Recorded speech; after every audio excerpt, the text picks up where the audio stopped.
Anna et Claire adoraient leur grand-mère. Elle leur racontait les histoires les plus extraordinaires et avait un rire profond et chaleureux qui les apaisait et les sécurisait.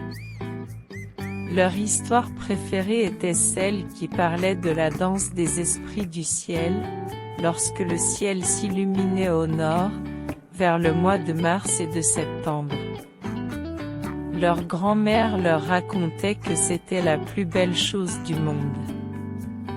Ces lumières s'appelaient aussi des aurores boréales, et grand-mère leur racontait qu'elles brillaient de mille feux de façon si magnifique, puisqu'elles étaient en réalité l'esprit des défunts qui dansaient dans le ciel. Elle leur raconta qu'elle aussi, un jour, danserait dans le ciel pour Anna et Claire et qu'elle souhaitait à tout prix qu'elles puissent venir l'admirer. Anna et Claire grandirent, bien occupées avec l'école et les amis, et n'avaient donc plus tout ce temps à accorder à leur grand-mère. Elles s'assuraient toutefois d'aller la voir au moins une fois par semaine, pour manger avec elle, à l'écouter parler et raconter des histoires. Puis, un jour, leur grand-mère entreprit son voyage pour l'au-delà. Elle était partie au paradis où elle serait heureuse et bien.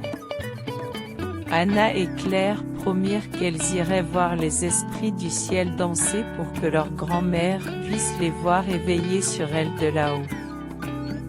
Elles savaient que pour cela, elles devaient se rendre tout au nord. Elles firent leur démarche et préparèrent leur corps pour pouvoir accomplir cette tâche ardue, puis, au mois d'août, le temps du voyage arriva enfin. Pendant leur périple et leur randonnée au nord du Canada, elles rencontrèrent plusieurs animaux sauvages, des caribous, des béhufs musqués et des harfans des neiges.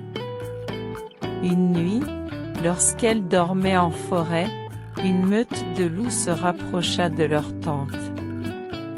Apeurées, les filles ramassèrent des branches qu'elles allumèrent à l'aide du feu pour en faire des flambeaux, puis qu'elles balancèrent devant le visage des loups qui prirent peur et s'enfuirent.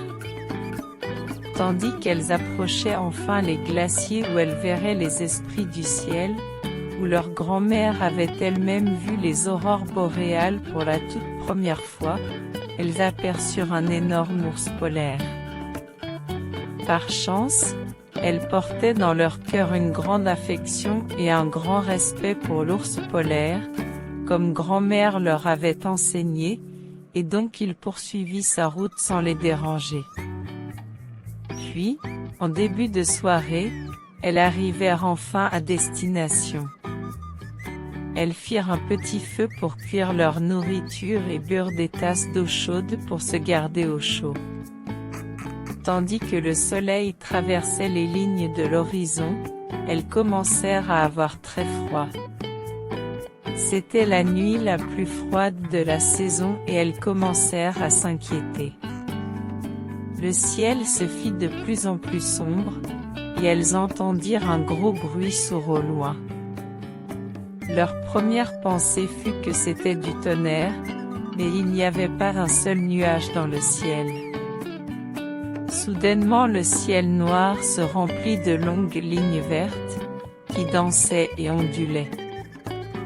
Le bruit se fit plus important mais, lorsqu'elles comprirent finalement ce que c'était, elles cessèrent d'un coup d'avoir peur et furent remplies d'une douce chaleur.